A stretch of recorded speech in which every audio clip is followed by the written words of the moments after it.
The rain fell like needles, cold and unforgiving, soaking through the cardboard box that Tasha Monroe had carefully positioned against the brick wall of the luxury hotel. Her hands shook as she pulled the thin blanket tighter around her shoulders, but it did nothing to stop the shivering. 7 months pregnant, homeless, and hungry for the third day in a row, she watched through blurred vision as couples in expensive coats hurried past her into the golden warmth of the hotel lobby. Not one person looked down. Not one person stopped. Tasha's stomach cramped with hunger so intense it made her dizzy. The baby inside her kicked weakly, and she whispered an apology into the darkness. This wasn't how things were supposed to be. 3 months ago she had a job, an apartment, and a boyfriend who promised to stand by her. Then the pregnancy test came back positive, and everything fell apart in a matter of weeks. Her boyfriend left. Her landlord evicted her when she couldn't make rent. Her boss fired her for missing work when morning sickness left her too weak to stand. Now she sat in freezing rain outside the Park Grand Hotel, one of the most expensive buildings in the city, with nothing but the clothes on her back and a baby girl growing in her belly who deserved so much better than this. A well-dressed woman walked past, her red heels clicking against the wet pavement. Tasha tried to make eye contact, tried to ask for help, but her voice came out as barely a whisper. The woman pulled her fur coat tighter and walked faster, as if poverty might be contagious.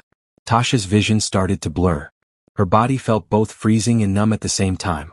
She knew these were dangerous signs. Hypothermia. Starvation. Her baby was in danger and there was nothing she could do about it. Inside the hotel, Julian Park stood at the massive window of his penthouse office, looking down at the street below. At 35 years old, he owned 12 luxury hotels across the country, had more money than he could spend in 3 lifetimes, and would trade it all for one thing: to see his 5-year-old daughter smile again. "Mr. Park, that's the 4th nanny this month." His assistant Grace Lee stood in the doorway, tablet in hand, looking exhausted. "Mia locked herself in the closet again and won't come out. The nanny is downstairs crying and requesting her payment." Julian closed his eyes and pressed his fingers against his temples. Since his wife Caroline died 2 years ago, Mia had barely spoken. She rejected every nanny, every babysitter, every attempt he made to bring motherly warmth back into her life. The child psychologist said she needed time, stability, and genuine connection. But how could he provide that when he had a business to run and Mia refused to bond with anyone he hired? "Pay her double and send her home," Julian said quietly. "I'll take care of Mia myself tonight." Grace hesitated. "Sir, you have the investor meeting at 7. Cancel it." "But Mr. Park." "Grace, my daughter matters more than any meeting." Julian grabbed his coat. "I'm going home. You can handle things here." He took the private elevator down to the lobby, his mind spinning with worry about Mia. As he pushed through the golden revolving doors into the cold night air, he nearly stepped on something. Someone. A young woman lay crumpled on the ground near the hotel entrance, her body soaked through, her lips blue with cold. She was clearly pregnant, her belly visible even through her wet clothes. Julian's heart jumped into his throat. "Hey, can you hear me?" He dropped to his knees beside her, not caring about his expensive suit getting wet. He pressed his fingers to her neck, searching for a pulse. It was there but weak and slow. People walked past them. Some stared. No one stopped to help. "Someone call an ambulance." Julian shouted, but the pedestrians just kept walking, eyes averted. Rage and disbelief flooded through him. He pulled out his phone and dialed emergency services himself, then carefully lifted the woman into his arms. She was far too light for someone 7 months pregnant. Her skin was like ice. "Stay with me," he said, carrying her through the hotel doors. The doorman jumped to attention. "Call Dr. Rivera immediately. Tell him to get to my private suite now. This is an emergency." The lobby fell silent as Julian Park, billionaire hotel owner, carried a homeless pregnant woman through the marble halls toward his private elevator. Guests stared. Staff whispered. Julian didn't care about any of it. In his arms, Tasha's eyes fluttered open briefly. She saw a face above her, kind and worried, and she tried to speak. "My baby," she whispered. "Your baby is going to be fine," Julian said firmly, stepping into the elevator. "You both are. I promise." As the elevator rose toward his penthouse, Tasha's eyes closed again, but for the first time in months she felt something she thought she'd lost forever. Hope. Would you keep scrolling past someone dying in the cold, or would you be the one to stop? If this story touched your heart, subscribe to see how one moment of kindness changes everything. Comment below. Would you have helped Tasha? Tasha woke to warmth. Real, genuine warmth that seeped into her bones and made her want to cry with relief. She opened her eyes slowly, confused by the soft white ceiling above her, the gentle beeping of medical equipment nearby, and the feeling of clean sheets against her skin. Where was she? You're awake. Good. A woman's voice, professional and calm, came from her left. Tasha turned her head to see a doctor in a white coat adjusting an 4-line attached to her arm. I'm Dr. Rivera. You're in a private medical suite at the Park Grand Hotel. You've been out for about 6 hours. 6 hours. The rain. The cold. The man who picked her up. My baby? Tasha's hand flew to her stomach, panic rising in her chest. Your baby is fine, Dr. Rivera said with a gentle smile. Strong heartbeat, good movement. But you, young lady, were in serious trouble. Severe dehydration, malnutrition, and early-stage hypothermia. Another hour out there and we might be having a very different conversation. Tears spilled down Tasha's cheeks. Relief, shame, gratitude, all mixed together until she couldn't separate one emotion from another. The man who brought you here has been checking on you every hour, Dr. Rivera continued, making notes on her tablet. He insisted on the best care possible. He's also ordered a full nutritional plan and prenatal vitamins for you. I don't understand, Tasha whispered. Why would he do that? He doesn't even know me. Why don't you ask him yourself? Dr. Rivera gestured toward the door, where Julian Park stood in the doorway, still wearing his expensive suit from the night before, though now it was wrinkled and his tie was gone. He looked exhausted. But when he saw Tasha was awake, something like relief crossed his face. I'll give you two some privacy, Dr. Rivera said, slipping out of the room and closing the door behind her. Julian walked slowly to the chair beside Tasha's bed and sat down. For a long moment, neither of them spoke. Thank you, Tasha finally said, her voice rough from crying. You saved my life. You saved my baby's life. You don't need to thank me for basic human decency, Julian replied quietly. I'm just sorry no one else stopped to help sooner. Most people don't see homeless people, Tasha said, looking down at her hands. We become invisible after a while. Julian studied her face. Even exhausted and malnourished, there was a strength in her features, a dignity that poverty couldn't erase. She had beautiful brown eyes, though they carried a sadness that reminded him painfully of his daughter's eyes. What's your name? He asked. Tasha. Tasha Monroe. I'm Julian Park. I own this hotel. I know who you are, Tasha said softly. Everyone knows who you are. Julian nodded, then leaned forward, resting his elbows on his knees. Tasha, I'm going to be very direct with you because we're both dealing with desperate situations, and I don't believe in wasting time. I have a 5-year-old daughter named Mia. Her mother died 2 years ago, and since then, Mia has refused to connect with anyone I hire to help care for her. She barely speaks. She barely eats. She's drowning in grief and I don't know how to save her. Tasha listened, confused about where this was going but too tired to interrupt. I've hired 17 nannies in the past year, Julian continued. Mia has rejected every single one of them. The psychologists say she needs genuine connection, someone who cares about her as a person, not just as a job. But how can I find that when I have to work 60 hours a week to keep my business running? He looked directly into Tasha's eyes. You need a home. You need safety and medical care for yourself and your baby. I need help with my daughter. Not a nanny. Not an employee. A real person who can be there for her, who can give her the motherly love she's been missing. Tasha's heart started beating faster. What are you saying? I'm saying move into my home. Live there. Be a mother figure to Mia. In return, you'll have your own suite of rooms, full medical care throughout your pregnancy and after, food, safety, and a permanent place to stay for as long as you need it. When your baby is born, they'll have everything they need too. No strings attached beyond caring for Mia and being a stable presence in her life. The offer was so enormous, so unexpected that Tasha couldn't process it at first. A home. Safety. Medical care. Everything she'd been praying for during those cold nights on the street. Why would you trust a stranger with your daughter? Tasha asked, searching his face for any hint of deception or ulterior motives. Because you understand loss, Julian said simply. I can see it in your eyes. You've been through something terrible, but you're still fighting to protect your baby.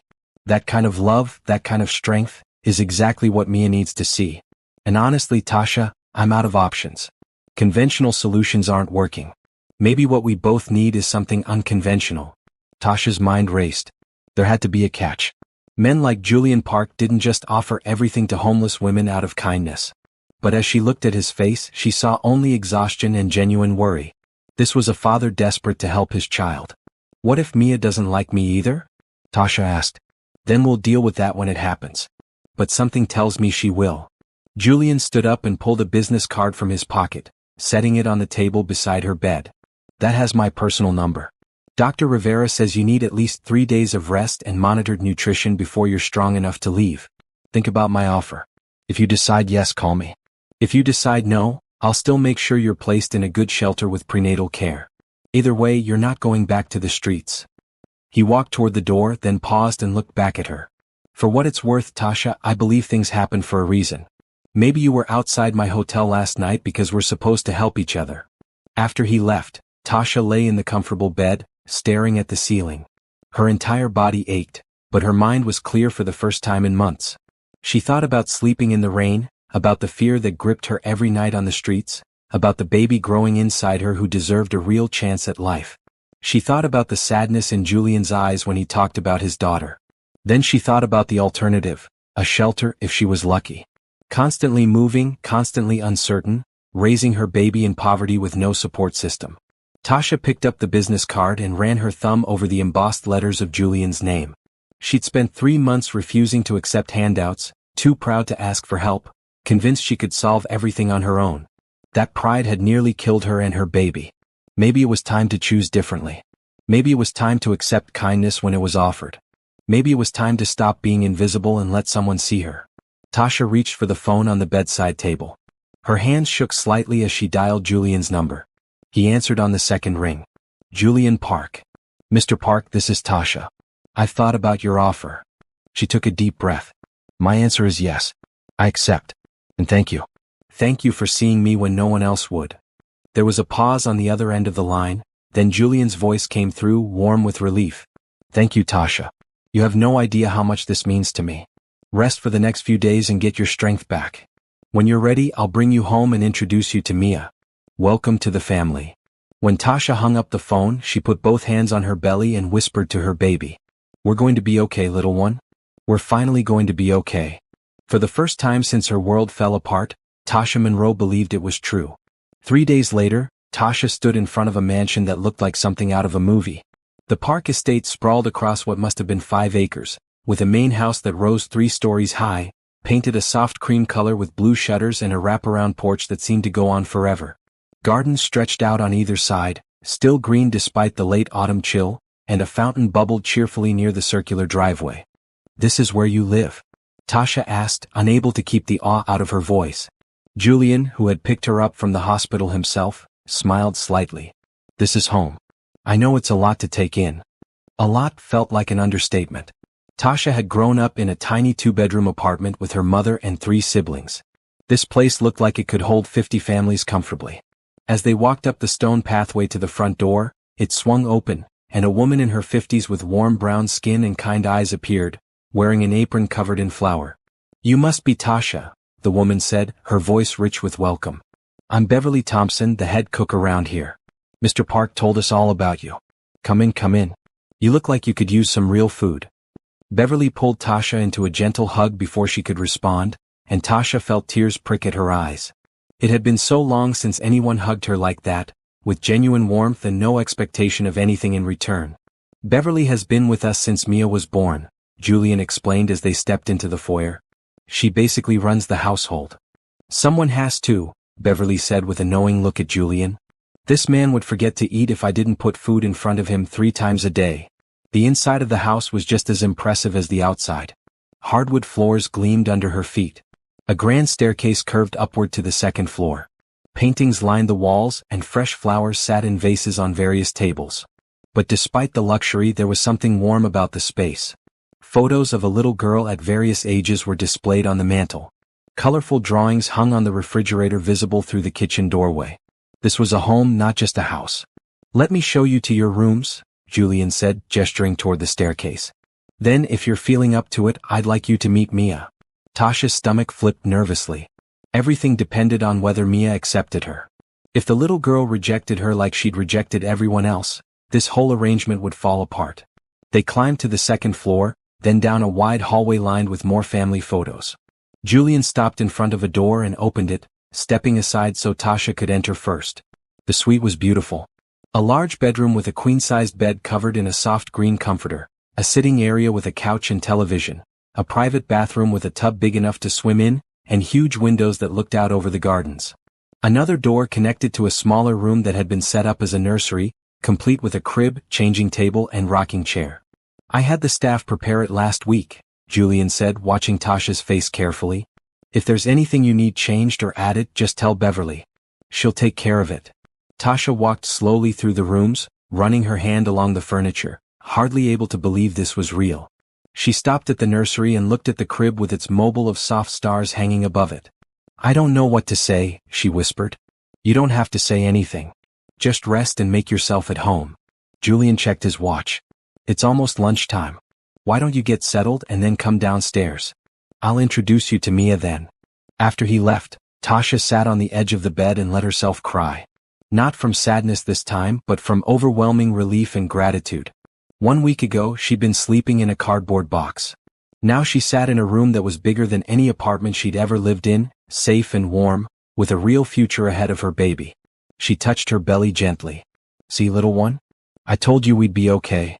An hour later, freshly showered and wearing new clothes that Beverly had somehow already placed in the closet in her size, Tasha made her way downstairs. She followed the sound of voices to a large dining room where a table was set with 3 places. Julian sat at the head of the table, and beside him, in a chair with a booster seat, sat the smallest, saddest-looking child Tasha had ever seen. Mia Park was beautiful, with long black hair pulled into pigtails and her father's dark eyes. She wore a yellow dress with flowers on it and white shoes that dangled above the floor. But her expression was blank, emotionless, as if she'd forgotten how to show feeling. Mia, Julian said gently, this is Tasha. She's going to be staying with us.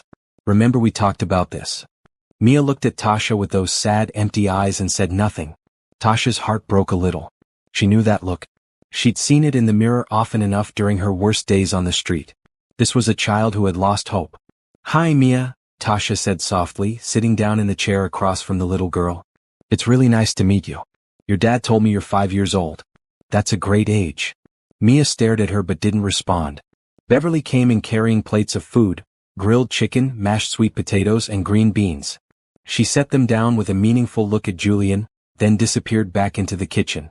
Let's eat, Julian said, though his voice carried a note of resignation.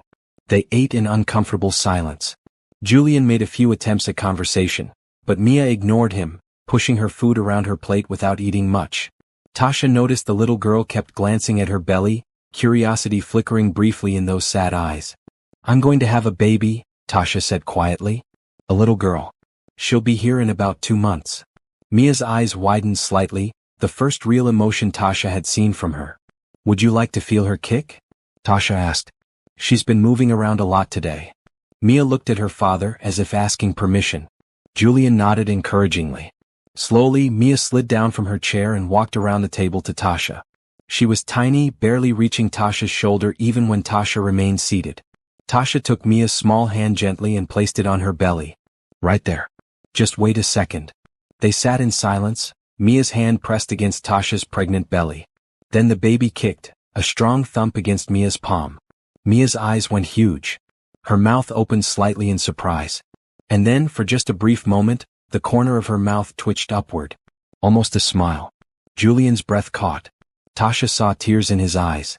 She's strong, Mia whispered. Her first words. She is, Tasha agreed, smiling. Just like you. Mia kept her hand there for another moment, waiting for more kicks. When the baby moved again, Mia's eyes lit up with something that looked almost like joy. She looked up at Tasha. Can I feel her again tomorrow?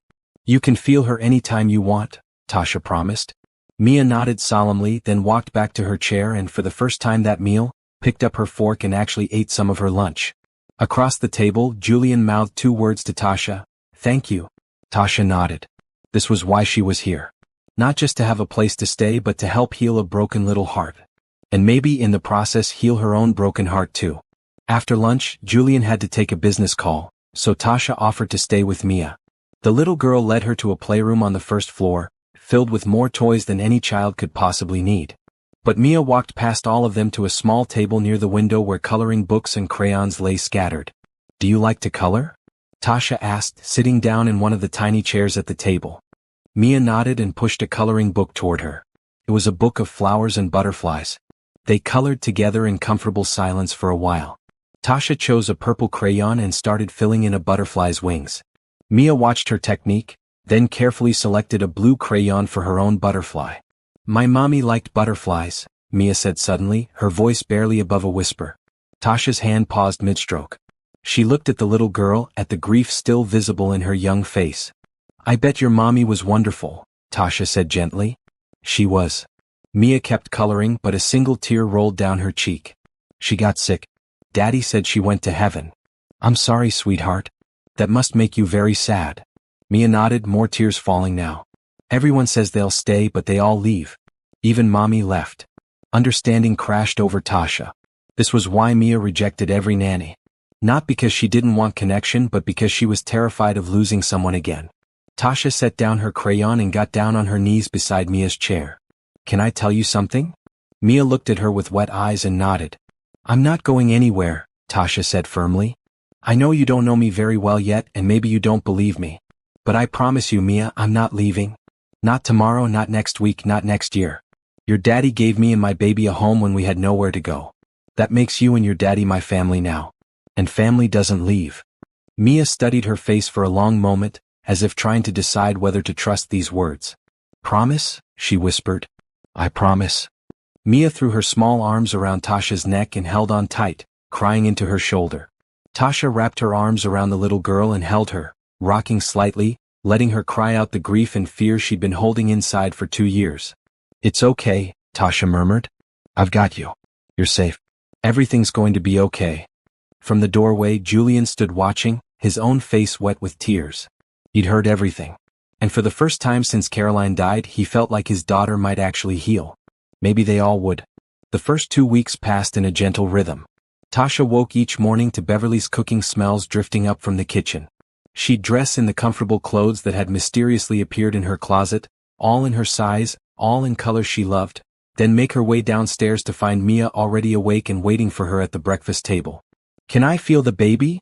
Became Mia's morning greeting, and Tasha always said yes, guiding the little girl's hand to wherever the baby was kicking that day. Julian would join them for breakfast before heading to work, and Tasha noticed that Mia now talked to him too, telling him about her dreams or asking him questions about his day. The silence that had filled this house for 2 years was slowly being replaced with conversation and sometimes even laughter. On a bright Thursday morning, Tasha found Mia in the kitchen with Beverly, both of them covered in flour. We're making cookies, Mia announced proudly. Want to help? I would love to, Tasha said, washing her hands at the sink. Beverly handed her an apron with a knowing smile. Chocolate chip cookies were Miss Caroline's favorite. Mia asked if we could make them today. Tasha's heart squeezed. This was progress, Mia talking about her mother without dissolving into tears. They spent the morning measuring flour, cracking eggs, and stirring chocolate chips into the dough. Mia stood on a stool beside Tasha, carefully dropping spoonfuls of dough onto the baking sheet, her tongue sticking out in concentration. You're doing a great job, Tasha told her. These are going to be delicious. Mommy used to let me lick the spoon, Mia said, glancing at Tasha hopefully. Well, then we definitely have to keep that tradition going, Tasha said, handing her a spoon with dough on it. Mia's face lit up with pure joy, and she licked the spoon enthusiastically, getting chocolate on her nose. Beverly laughed. You look just like you did when you were 3 years old, Miss Mia. Your mama would take 100 pictures of you covered in cookie dough. I miss her, Mia said, but her voice was steady, not broken. I know you do, honey, Beverly said gently. And that's okay. We all miss her. But Tasha's here now, Mia said, looking up at Tasha with complete trust. And the baby will be here soon. So our family is growing again. Tasha had to turn away to wipe her eyes. 2 weeks ago, this child wouldn't speak. Now she was talking about family and looking forward to the future. When the cookies came out of the oven, golden and perfect, Mia insisted they save some for her daddy. They arranged 6 cookies on a special plate, and that evening when Julian came home, Mia ran to him with the plate held high. We made mommy's cookies, she said proudly. Try one. Julian picked her up, plate and all, and took a bite. His eyes closed and Tasha saw emotion cross his face. Perfect, he said. Just like I remember. That night, after Mia was tucked into bed, Julian found Tasha in the library, a room she'd discovered filled with books from floor to ceiling. She was curled up in one of the large armchairs, reading a pregnancy book Beverly had given her. "Can I come in?" Julian asked from the doorway. "Of course. It's your house." "It's your home too," he corrected, settling into the chair across from her. "I wanted to thank you, Tasha. What you're doing for Mia, it's beyond anything I could have hoped for." "She's an amazing kid," Tasha said. "She just needed someone to be patient with her grief." The nannies were patient. They were paid to be patient. That's different. Tasha closed her book. Mia needed someone who genuinely cares about her, not because it's a job, but because she's worth caring about. Julian leaned forward, resting his elbows on his knees. "How are you feeling? Is the baby okay?" "We're both good. Your Dr. Rivera says everything is progressing perfectly. The baby is healthy and growing right on schedule." "Good. That's good."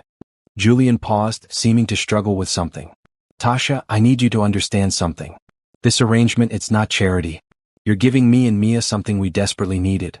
You're giving us hope again. So please, anything you need, don't hesitate to ask. You're not a burden. You're family." The word family settled over Tasha like a warm blanket. She'd lost her own family years ago. Her mother died when she was 22. Her siblings had scattered across the country, caught up in their own lives. The boyfriend who abandoned her had been the closest thing she had to family in years. Now this man, this billionaire who could have walked past her on the street like everyone else, was calling her family. "Thank you," she whispered. "You have no idea what that means to me." They sat in comfortable silence for a while, and Tasha found herself studying Julian's face. He was handsome, there was no denying that, with strong features and kind eyes. But it was more than that. There was a gentleness to him, a real goodness that had nothing to do with money or status. "Can I ask you something?" Tasha said. "Anything. Why did you really stop that night? You could have called an ambulance and walked away. Why did you carry me inside yourself?" Julian was quiet for a long moment. "Because 2 years ago I watched my wife die in a hospital, and there was nothing I could do to save her. I had all the money in the world, the best doctors, everything, but I couldn't save Caroline. That night when I saw you lying there, I thought, here's someone I can save. Here's a life I can protect. Maybe I couldn't save my wife, but I could save you and your baby. I had to try." Tasha's eyes filled with tears. "I'm sorry about your wife." "Thank you. She was an incredible person. Kind, funny, patient with me when I got too caught up in work. Mia is exactly like her." "She talks about her mother now," Tasha said. "That's healthy. She should remember Caroline." "She never talked about her before you came," Julian said. "The psychologist said it was her way of protecting herself from the pain. But now she's healing. Because of you." "We're healing each other," Tasha said softly. "I was pretty broken too." Their eyes met, and something passed between them, an understanding, a connection that went beyond the practical arrangement they'd made. Julian stood up. "I should let you rest. But Tasha, thank you. For everything." After he left, Tasha sat in the quiet library, her hands on her belly, and thought about how strange and wonderful life could be. A month ago she had nothing. Now she had a home, a little girl who needed her, and a feeling growing in her chest that she was afraid to name. She was starting to care about Julian Park as more than just the man who saved her. And that was a complication she hadn't planned for. The next morning, Tasha woke to find Mia already in her room, sitting on the floor of the nursery, arranging stuffed animals in the crib. "What are you doing, sweetheart?" Tasha asked, smiling at the sight. "Getting ready for the baby," Mia said seriously. "She'll want toys when she gets here." "That's very thoughtful of you." Mia looked up at her. "What's her name going to be?" Tasha sat down on the floor beside her. "I don't know yet. Do you have any ideas?" Mia thought for a moment. "Something pretty? Something that means something good." "Like what?" "Like hope," Mia said. "Because that's what babies are. Hope for good things coming." Tasha's breath caught. Out of the mouths of children came the truest wisdom. Hope. That was exactly what this baby represented. Hope after despair. Light after darkness. A future after believing she had none. "Hope," Tasha repeated. "I love that name." "Really?" Mia's face lit up. "Really? Thank you, Mia. That's perfect." Mia threw her arms around Tasha's neck. "I'm going to be the best big sister ever."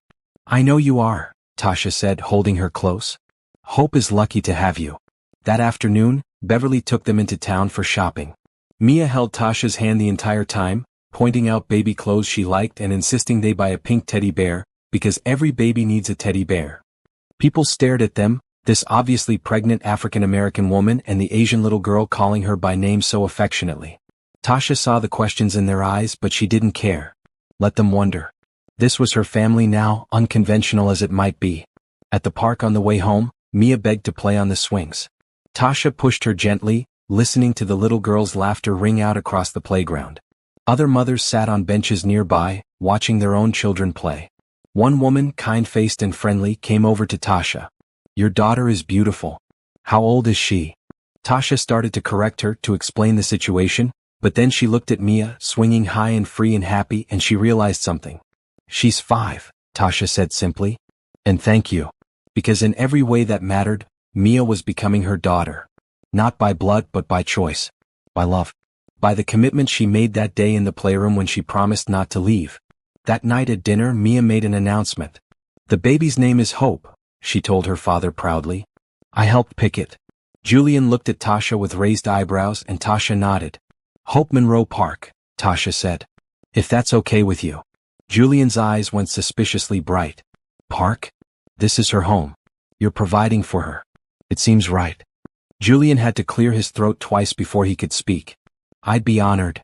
Under the table, Mia grabbed Tasha's hand and squeezed it tight. Tasha squeezed back, marveling at how much her life had changed in 2 short weeks. She'd come here broken, homeless, and hopeless. Now she sat at a table with people who cared about her, making plans for a future that suddenly looked bright and full of possibility. Sometimes miracles happen when you least expected them. Sometimes all you had to do was be brave enough to accept them. Winter arrived with soft snow that blanketed the estate in white. Tasha, now 8 months pregnant, spent her mornings watching Mia build snowmen with Roberto Santos, the groundskeeper. Roberto was a kind man in his 60s who had worked for the Park family for 15 years. He treated Mia like his own granddaughter and had welcomed Tasha with the same warmth Beverly showed. "Miss Tasha, you should not be standing so long," Roberto called out, noticing her at the window. "Doctor's orders, yes?" "I'm just watching," Tasha called back, but she did sit down in the comfortable chair Julian had moved near the window specifically for her. Mia waved at her from the yard, her red coat bright against the snow. She changed so much in the past month. She laughed now. She played. She asked questions about everything and told long, winding stories about her day. The sad, silent child had transformed into a happy, talkative 5-year-old. That evening, after Mia was in bed, Tasha found herself drawn to the study where Julian often worked late. She knocked softly on the half-open door. "Come in," Julian called, looking up from his laptop. When he saw it was Tasha, his face softened. "Can't sleep?" "Hope is doing gymnastics in there," Tasha said, rubbing her belly with a smile. "I thought I'd come find some company since I'm awake anyway." "I'm glad you did." Julian closed his laptop and gestured to the sofa across from his desk. "Sit down. Can I get you anything?" "Water?" "I'm okay." Tasha settled onto the sofa. "You work too much, you know," says the woman who spends all day caring for my daughter and won't let Beverly do half the things she offers to help with. Tasha smiled. "That's different. I want to take care of Mia. And I want to build a secure future for both of you," Julian said. "For all of you. You, Mia, and Hope." There was something in the way he said it, something that made Tasha's heart beat a little faster. Over the past month, she'd noticed small things. The way Julian's eyes followed her when she left a room. How he always made sure she had everything she needed before he left for work. The gentle way he touched her shoulder when he passed her in the hallway. She'd noticed because she felt the same pull toward him. "Julian," Tasha said carefully, "can I ask you something personal?" "Of course." "Do you think you'll ever marry again? I mean, after Caroline?"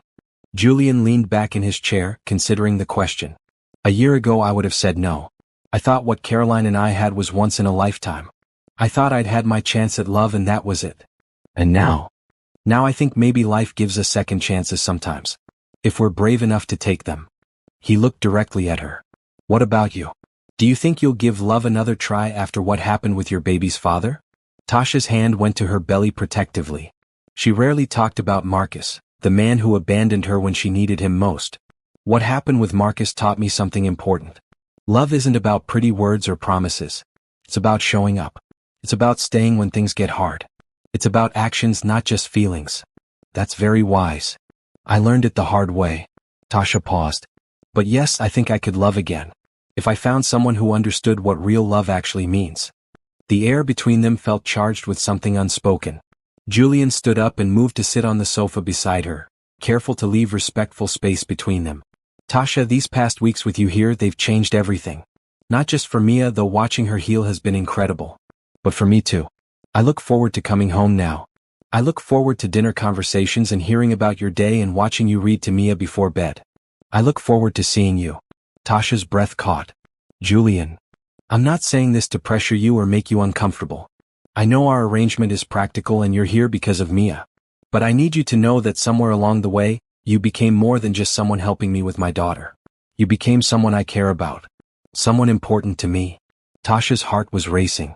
She tried so hard not to let herself feel these things, not to hope for more than what they'd agreed to. But the truth was, she'd been falling for Julian Park since the moment he carried her out of the rain. I care about you too, she admitted softly.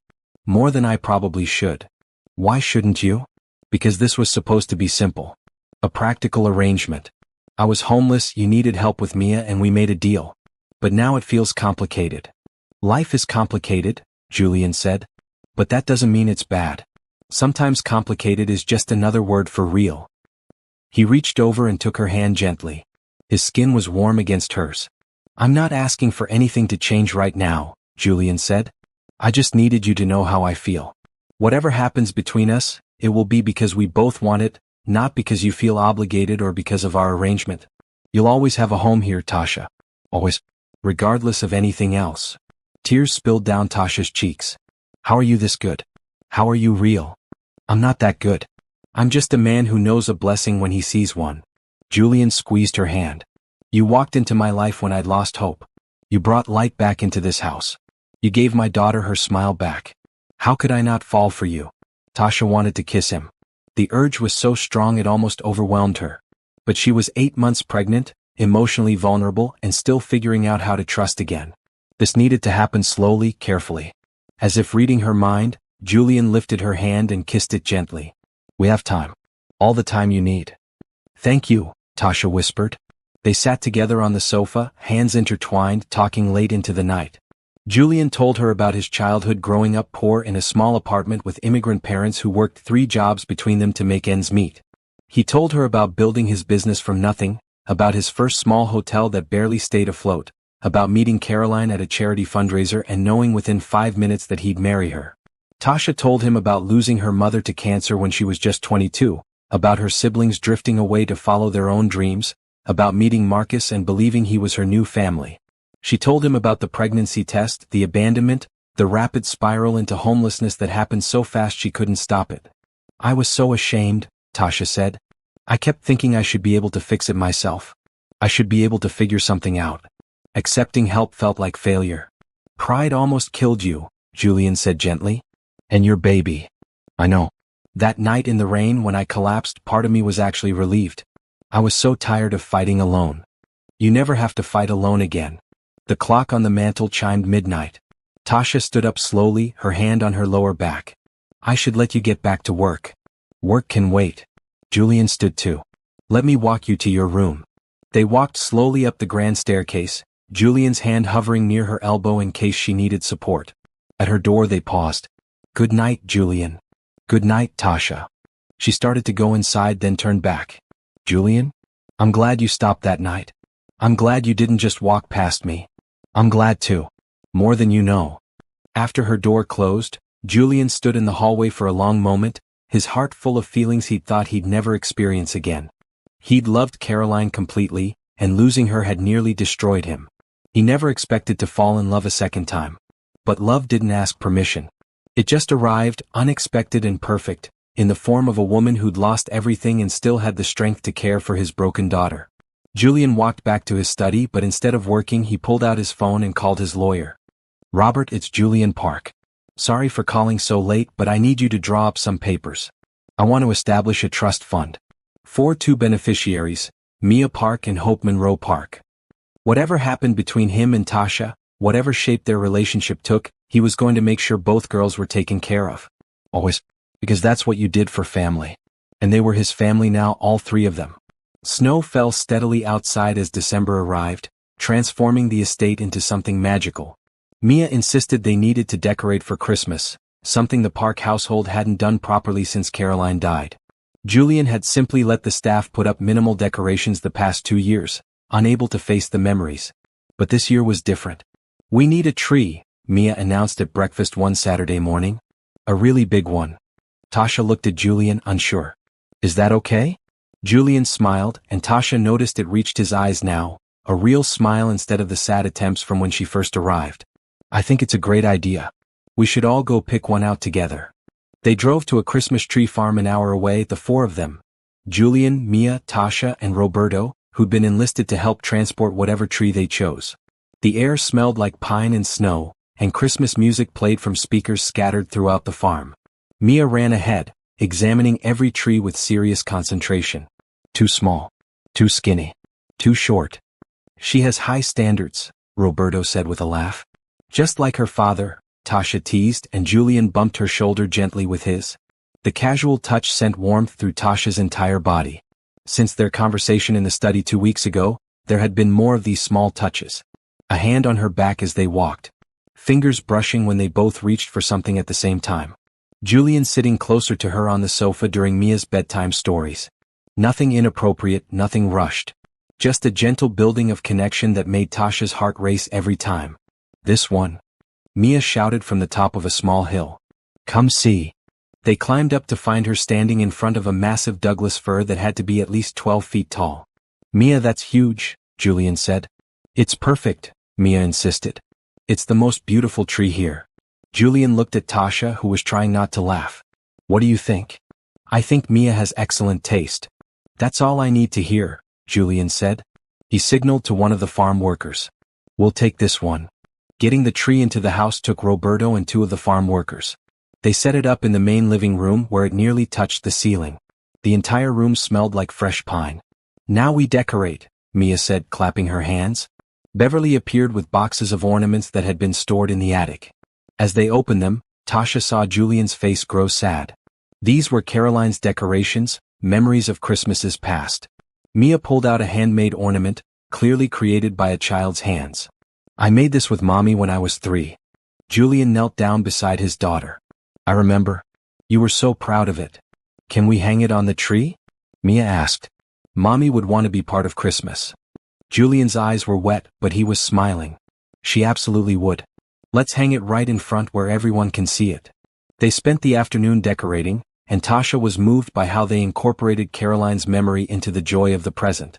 Mia told stories about her mother as they hung ornaments. Julian shared memories that made them all laugh. No one was trying to forget Caroline. They were honoring her while still moving forward.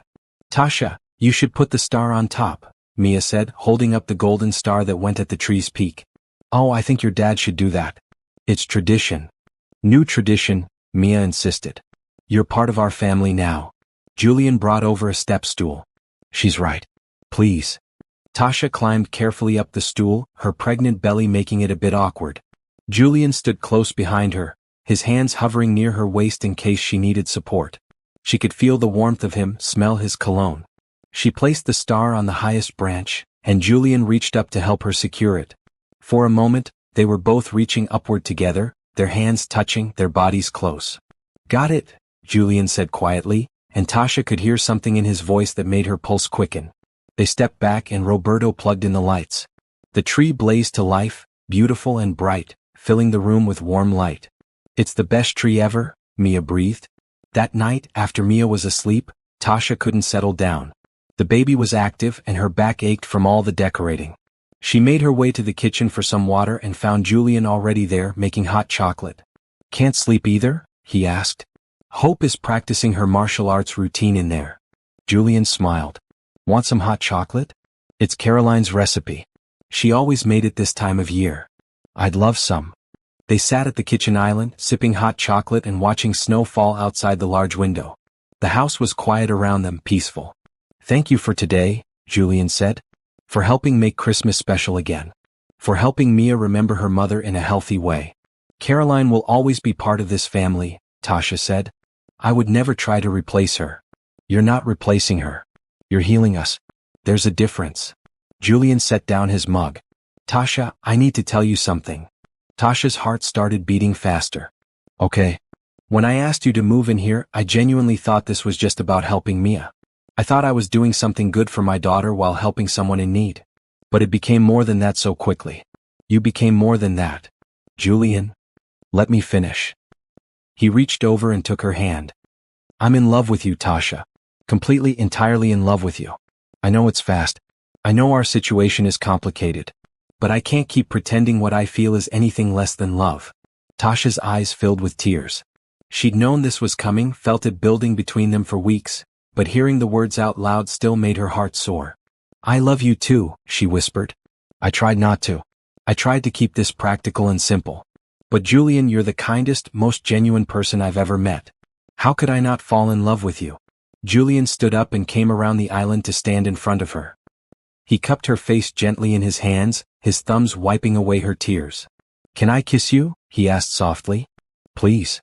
He leaned down and kissed her, gentle and sweet and perfect. Tasha felt it all the way to her toes, this kiss that tasted like hot chocolate and promises and new beginnings. When they pulled apart, both of them were crying and smiling at the same time. I don't want this to just be about me needing help or you providing a home, Tasha said. I want this to be real. It is real, Julian assured her. The most real thing I've felt since Caroline died. You're not here because I'm doing you a favor. You're here because you belong here. With me. With Mia. With us. They kissed again, longer this time, and Tasha felt hope kick hard against her belly. They both laughed. I think someone approves, Julian said, placing his hand on Tasha's belly. Hope kicked again right under his palm and his face filled with wonder. She's strong. Just like her big sister, Tasha said. Julian pulled Tasha into his arms, careful of her belly, and held her close. She rested her head against his chest and listened to his heartbeat, steady and sure. What happens now? Tasha asked. Now we take it one day at a time. We keep caring for Mia together. We prepare for Hope's arrival. We build this family we're creating. He pulled back to look at her. And we love each other. If that's okay with you. That's more than okay. They stood in the quiet kitchen, holding each other, both of them thinking about how strange and beautiful life could be. How loss could lead to finding something unexpected. How the worst moments could open doors to the best ones. Tasha had lost everything and ended up finding what she needed most. A home, a family, and love that didn't come with conditions or demands. Just simple, genuine love offered freely. And Julian, who thought he'd never love again after Caroline, discovered his heart was bigger than he knew.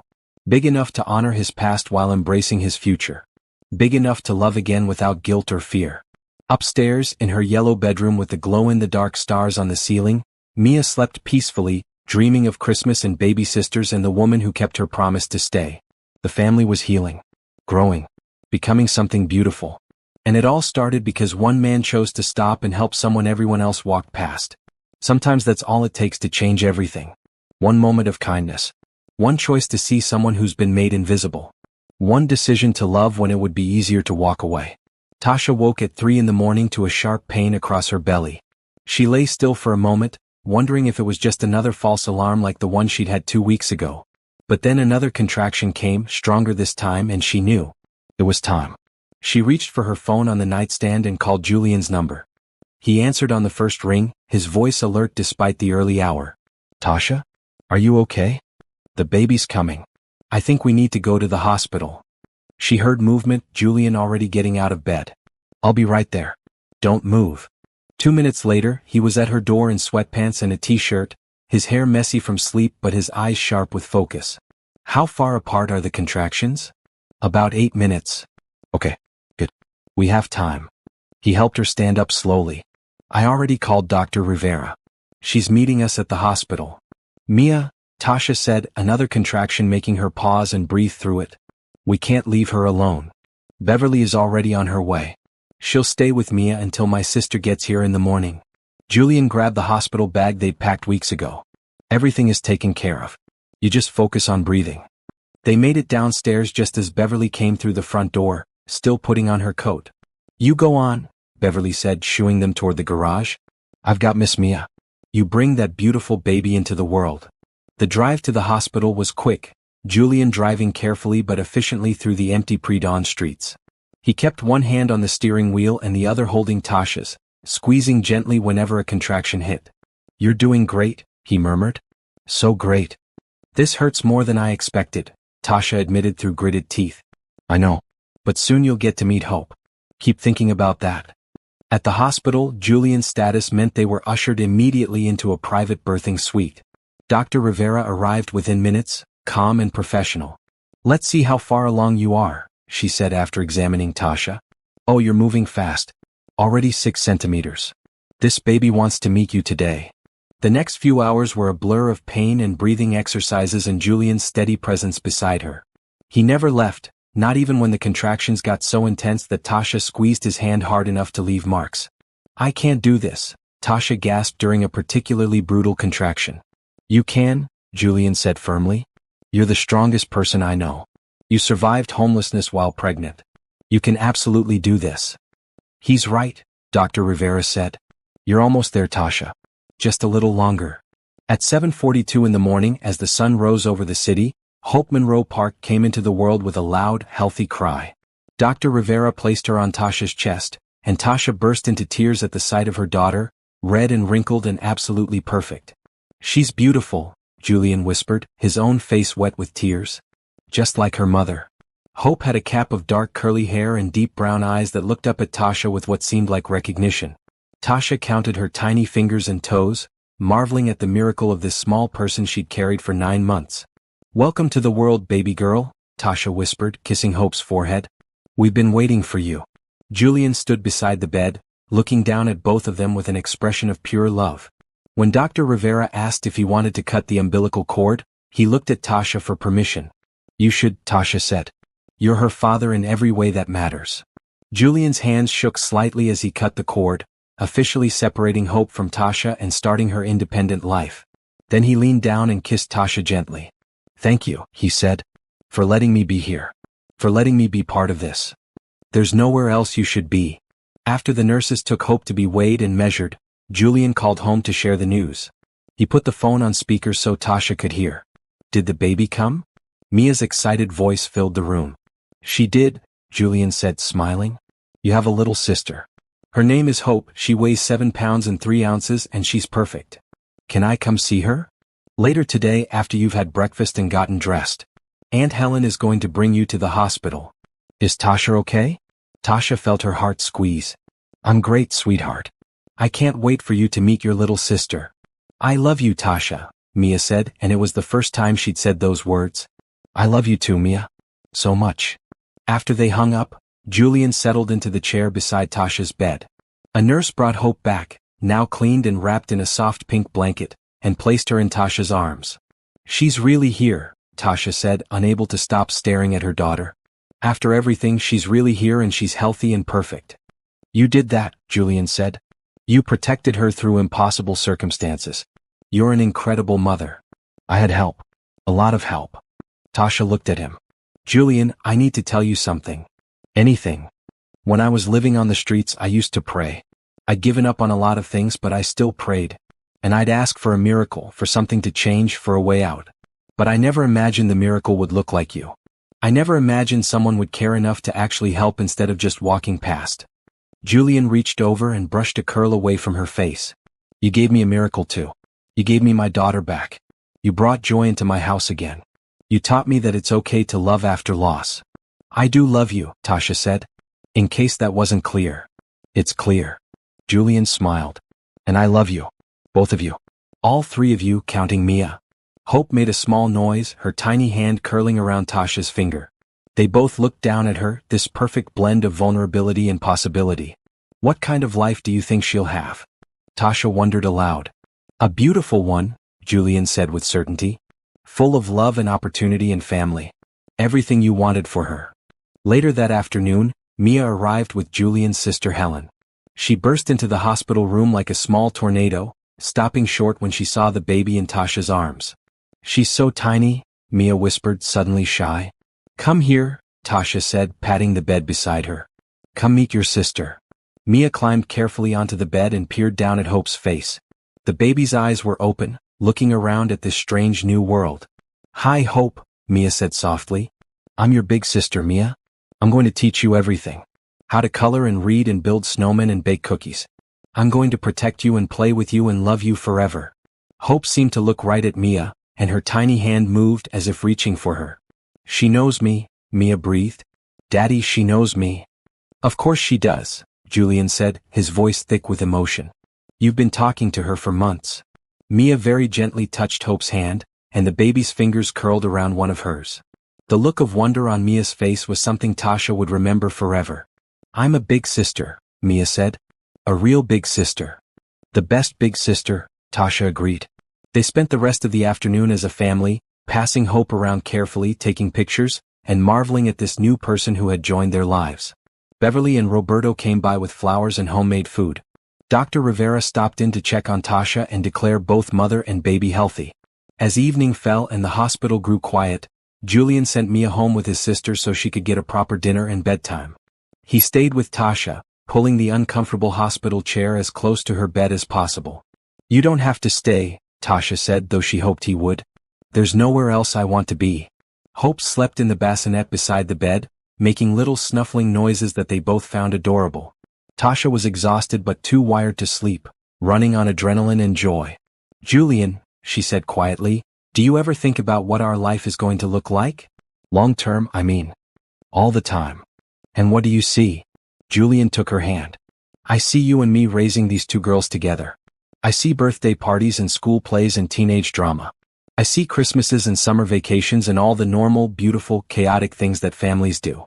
I see us growing old together, watching our girls grow up and maybe giving us grandchildren someday. That sounds perfect, Tasha whispered. It does, doesn't it? Julian kissed her hand. Tasha, I don't want to rush you or pressure you, especially not right now when you just gave birth. But I need you to know that I'm serious about this. About us. About building a real future together. I know you are. I'm serious about it too. Good. Because when you're ready, when the time is right, I'm going to ask you to marry me. For real.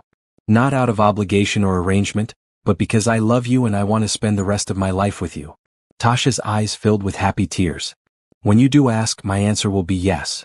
They smiled at each other, understanding passing between them without need for more words. This was their family now. This was their future. And it was everything neither of them had dared to hope for. In the bassinet, Hope made a small sound. Tasha reached over and gently rocked the bassinet with one hand, her other hand still held securely in Julian's. Welcome to the family, Hope, Julian whispered. You have no idea how loved you already are. And as the city lights twinkled outside the hospital window, this new family of four sat together in peaceful contentment, proof that sometimes the worst circumstances can lead to the most beautiful beginnings. All it takes is one person willing to help. One person willing to stay. One person willing to love. The first month with Hope home was a blur of late-night feedings, diaper changes, and adjusting to life with a newborn. Tasha had moved into the master suite with Julian, officially and completely. It just made sense, he'd said, and Tasha agreed. They were a family. They should be together.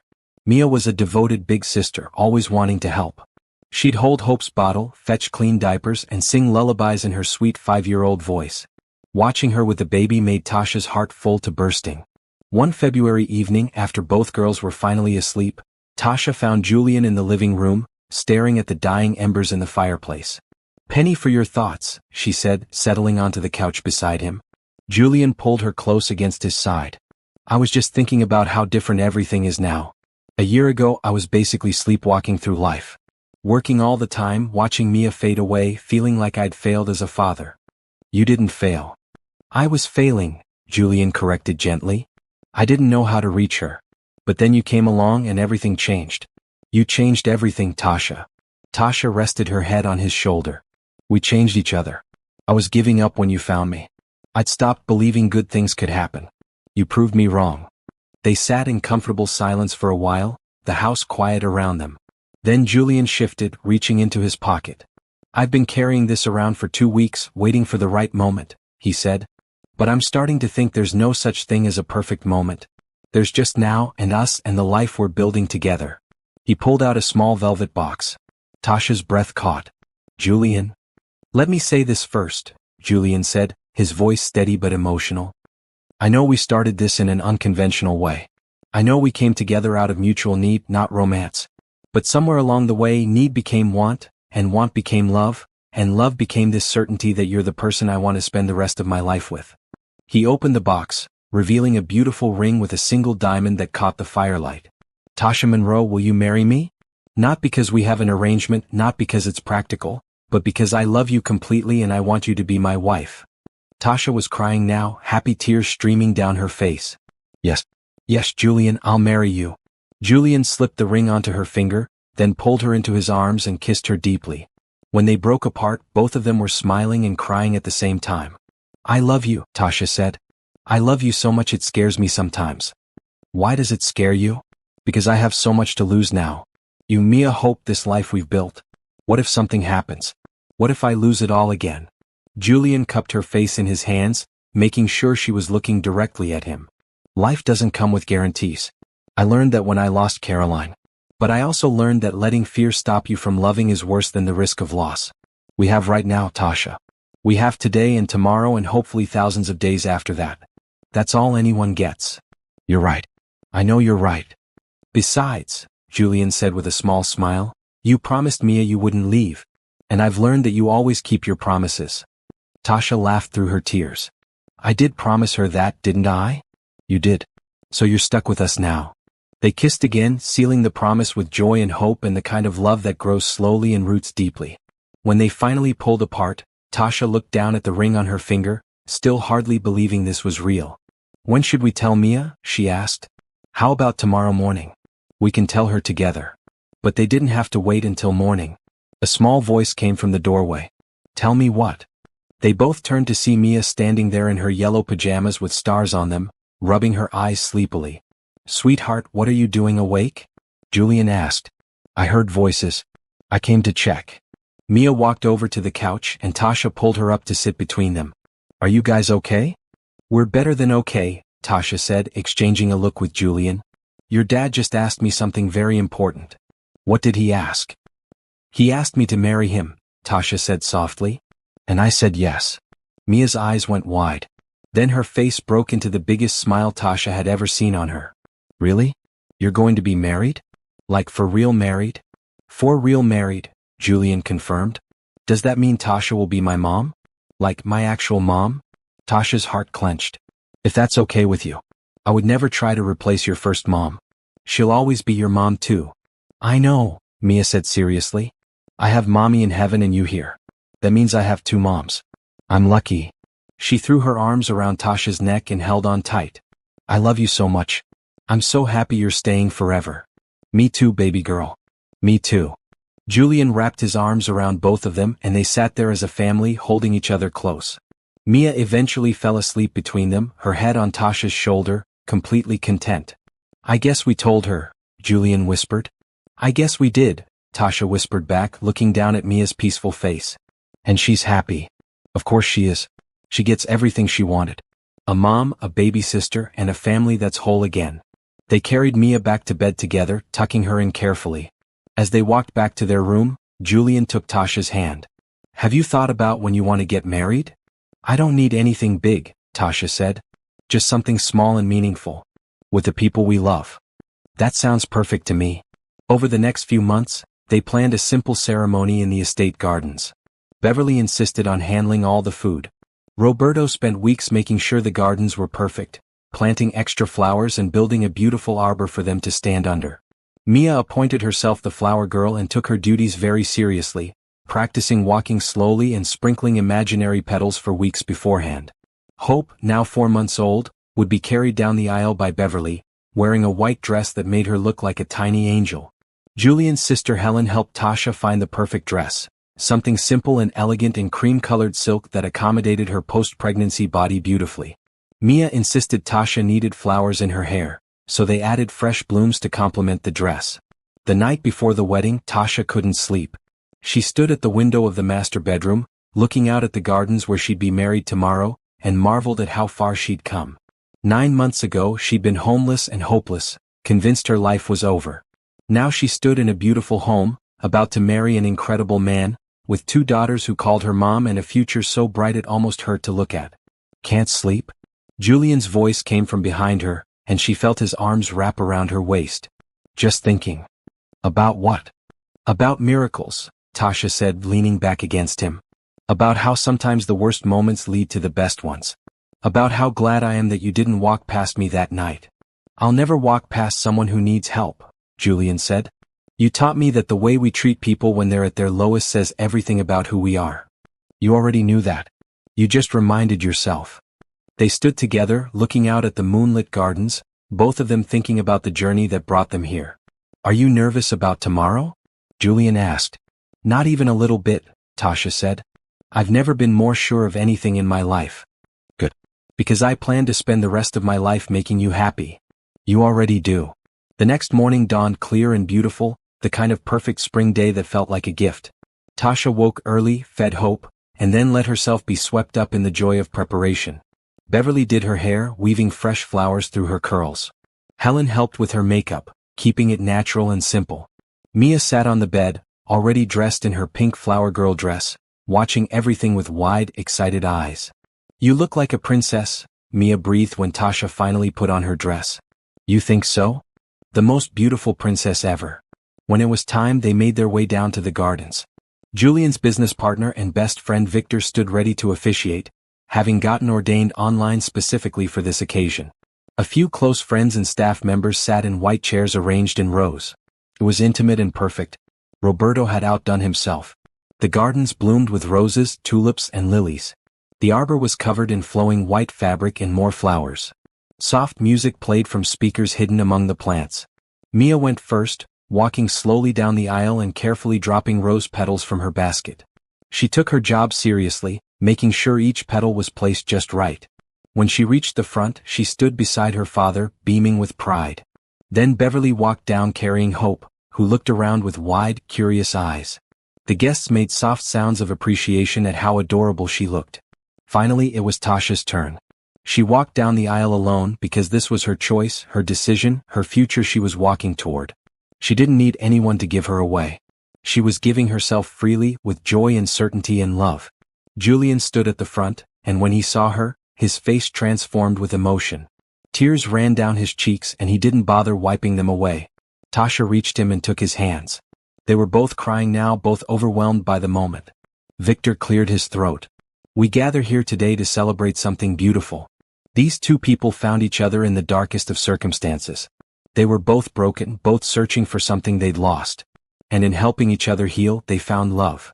He went through the traditional words, but Tasha barely heard them. She was too focused on Julian's face, on the love she saw there, on the future they were promising each other. Do you, Julian Park, take Tasha Monroe to be your wife, to love and cherish in good times and bad, for as long as you both shall live? I do, Julian said firmly. With all my heart. And do you, Tasha Monroe, take Julian Park to be your husband, to love and cherish in good times and bad, for as long as you both shall live? I do, Tasha said, her voice strong and clear. Always. Then by the power vested in me, I now pronounce you husband and wife. Julian, you may kiss your bride. Julian pulled Tasha close and kissed her, and the small crowd erupted in applause. Mia jumped up and down, clapping her hands. Hope made a happy gurgling sound from Beverly's arms. When they broke apart, both of them laughing and crying, they turned to face their guests as husband and wife. I present to you, Victor said with a huge smile, Mr. and Mrs. Park. The celebration afterward was joyful and full of laughter. They ate Beverly's incredible food, cut a simple but beautiful cake, and danced in the garden as the sun set. Julian's first dance was with Tasha, holding her close as they swayed to music that spoke of love and commitment. His second dance was with Mia, picking her up and spinning her around until she giggled uncontrollably. Are you happy, Daddy? Mia asked when he finally set her down. Happier than I ever thought I'd be again, Julian said honestly. Me too. Our family is perfect now. As evening fell, Tasha found herself standing at the edge of the garden, holding Hope and watching Julian dance with Mia. Beverly came to stand beside her. You've come a long way, Miss Tasha, Beverly said softly. I have. Thanks to all of you. Thanks to yourself, Beverly corrected. You could have stayed bitter about what happened to you. You could have rejected Mr. Park's help out of pride. But you chose hope instead. You chose to accept kindness when it was offered. That takes courage. Tasha looked down at Hope, who was falling asleep against her shoulder. I'm just glad I get to raise my daughters in a home filled with love. That's all I ever wanted. And now you have it. Julian came over, slightly out of breath from dancing with Mia. May I have this dance with my wife? Always, Tasha said, passing Hope to Beverly. They danced slowly in the fading light, with fireflies starting to appear among the flowers and stars beginning to show in the darkening sky. "Thank you," Julian whispered. "For what?" "For saying yes that first time. For accepting my help. For loving my daughter. For giving us hope. For becoming my wife. For all of it. Thank you for seeing me when I was invisible. For stopping when everyone else walked past. For giving me a reason to hope again." They kissed gently, sealing promises already made, celebrating love that had grown from desperate need into something beautiful and lasting. This was their happy ending. But really it was just the beginning. Life settled into a comfortable rhythm over the next few months. Tasha officially adopted Mia, and Julian officially adopted Hope, making their family legally bound in every way. The paperwork meant everything and nothing at the same time. They'd been a family long before any judge made it official. Summer arrived warm and bright. Mia finished kindergarten with honors, and they celebrated with a party in the garden. Hope learned to roll over, then to sit up, growing stronger and more alert every day. The house was filled with laughter and the normal chaos of family life. But underneath the joy, Tasha sometimes felt a nagging worry. Things were too perfect. Life had taught her that nothing good lasted forever. She kept waiting for something to go wrong. One evening in late July, while Julian was giving the girls their bath, Tasha's phone rang. The number was unfamiliar, but something made her answer. "Hello? Tasha? It's Marcus." The world seemed to stop. Marcus, Hope's biological father. The man who had abandoned her when she needed him most. "How did you get this number?" Tasha's voice came out cold. "I've been looking for you. I heard you got married. To Julian Park, the billionaire." Marcus's voice carried a tone she didn't like. "That's quite an upgrade from me. What do you want, Marcus?" "I want to see my daughter." Tasha's hand tightened on the phone. "You don't have a daughter. You gave up that right when you walked away. That's not how the law works, Tasha. I'm her biological father. I have rights." Fear crashed over her. "You're not taking her from me." "I don't want to take her. I just want to be part of her life. And maybe, get to know the family she's now part of." The very wealthy family. There it was. The real reason for his call. Money. "You're not getting anything from us," Tasha said firmly. "We'll see what a lawyer says about that. I'll be in touch." He hung up and Tasha stood frozen, her mind racing with worst-case scenarios. Could Marcus really take Hope? Could he disrupt their family with legal battles? She was still standing there when Julian came downstairs, carrying a pajama-clad Hope. "Everything okay?" he asked, then saw her face. "Tasha, what's wrong?" She told him everything, the words tumbling out in a rush. When she finished, Julian's face had gone hard in a way she'd never seen before. "He's not taking our daughter," Julian said firmly. "But what if he has legal rights? What if—" "Tasha, look at me." Julian waited until she met his eyes. "I have the best lawyers in the country on retainer. Marcus abandoned you when you were homeless and pregnant. He provided no support, financial or emotional. He disappeared for 9 months. No judge in their right mind is going to give him custody or even visitation without proving he's changed and can provide for her. And even then, the adoption paperwork is already complete. He's legally given up his parental rights." "But he said, he's trying to scare you so you'll pay him to go away. It's extortion." Julian pulled out his phone. "I'm calling my lawyer right now. We're going to handle this properly." Over the next week, the situation became clearer. Marcus had indeed found out about Tasha's marriage through social media. He'd seen photos of the wedding, the estate, the obvious wealth. And he'd decided to see if he could get money out of the situation. But Julian's lawyers were thorough. They discovered Marcus had signed away his parental rights when Julian filed the adoption papers. The hospital had tracked him down and sent the paperwork, which he'd signed without hesitation, probably thinking he was washing his hands of any future responsibility. That signature meant he had no legal claim to Hope whatsoever. When confronted with this fact by Julian's lawyers, Marcus threatened to go to the press with a story about how Julian Park had stolen his daughter and bought off his ex-girlfriend. That's when Tasha knew she had to take action. "I want to meet with him," she told Julian. "Face to face." "Tasha, I don't think that's a good idea. I need to do this. I need him to hear from me directly that he has no power over us anymore." Julian didn't like it, but he understood. He insisted on coming with her, along with 2 of his lawyers. They met Marcus at a coffee shop downtown, neutral territory with plenty of witnesses. Marcus looked the same, tall, handsome in a careless way, with the kind of charm that had fooled Tasha into thinking he cared about her. But now she saw him clearly. She saw the selfishness in his eyes, the calculating way he assessed Julian's expensive watch and tailored suit. "Tasha," Marcus said with a smile that didn't reach his eyes, "you look good. Marriage agrees with you. What do you want, Marcus? Real talk, no games." Marcus's smile faded. "I want what's fair. You're living in a mansion, married to one of the richest men in the state. Meanwhile, I'm barely getting by. It's not fair that you got so lucky." "Lucky?" Tasha's voice rose slightly. "You think I was lucky? When you left me, I was homeless, Marcus. Homeless and pregnant. I slept in the rain. I went days without eating. I nearly died. That's not luck. That's survival. I didn't know things got that bad. You didn't know because you didn't care enough to check. You changed your number. You moved without telling me where. You erased me from your life the second I became inconvenient." Marcus had the grace to look uncomfortable. "I was scared. I wasn't ready to be a father. And you think I was ready to be a mother? You think I wasn't scared?" Tasha leaned forward. "The difference is I didn't run. I stayed. I protected our baby even when I had nothing. So don't talk to me about fair." One of Julian's lawyers slid papers across the table. "Mr. Williams, these documents show that you willingly signed away your parental rights. You have no legal claim to the child. Any attempt to harass this family will result in a restraining order and possible charges of extortion." Marcus looked at the papers and reality seemed to sink in. He couldn't win this. He had no leverage. "I could go to the press," he said weakly. "Tell them how you took my daughter." "You could try," Julian said, speaking for the first time. His voice was calm but carried an edge of steel. "But my lawyers will bury you in lawsuits. And the truth will come out, that you're a man who abandoned his pregnant girlfriend, left her homeless, and then tried to extort money from her after she rebuilt her life. How do you think that will play in the press?" Marcus slumped in his chair, defeated. Tasha felt nothing for him. No anger, no regret, not even pity.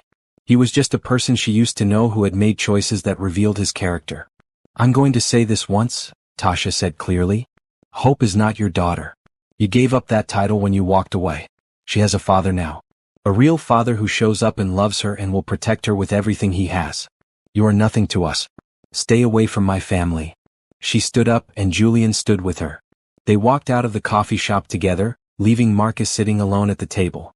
Outside, Tasha took a deep breath of fresh air. She felt lighter somehow, like she'd finally closed a chapter that had been hanging open. "You okay?" Julian asked. "I'm perfect. He has no power over me anymore. Over us. He's just a ghost from a past I've moved beyond." Julian pulled her into his arms right there on the sidewalk. "I'm so proud of you. You were strong and clear and you didn't let him manipulate you." "I learned from the best," Tasha said, smiling up at him. "You taught me that it's okay to stand up for yourself. That having money and power doesn't make you better than others, but it can be used to protect the people you love." They never heard from Marcus again. He faded back into whatever life he was living, and the Park family moved forward without looking back.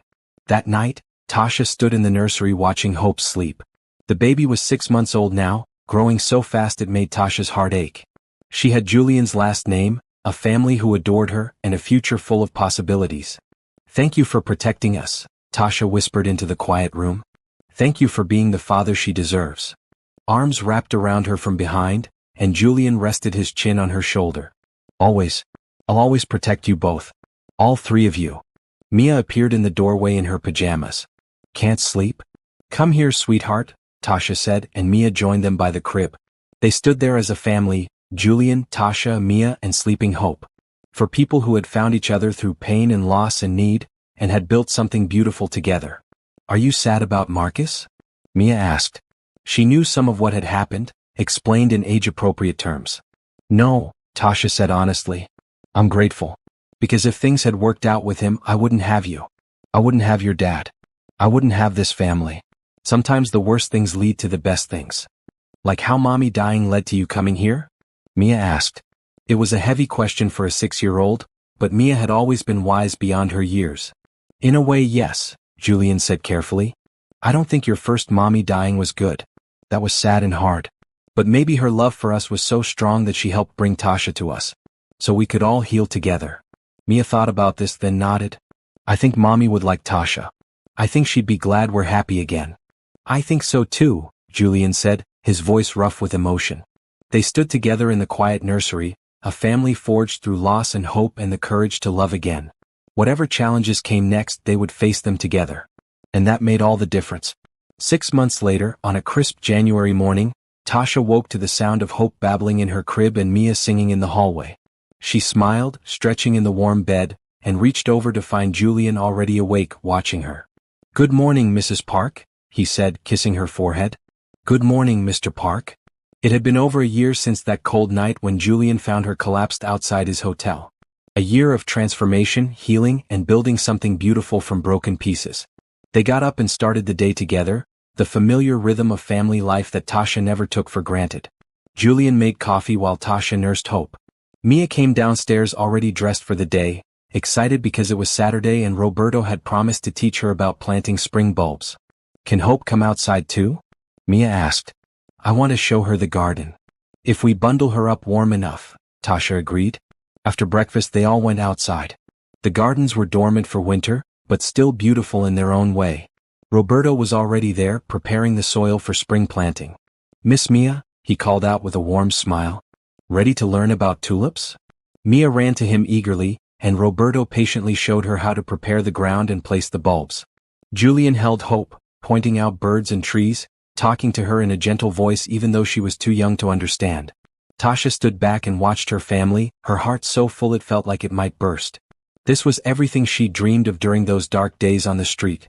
Safety, love, belonging, purpose. "You look happy," Beverly said, coming out with a tray of hot chocolate for everyone. "I am. So completely happy. You deserve it, honey. You and Mr. Park both. You've built something special here."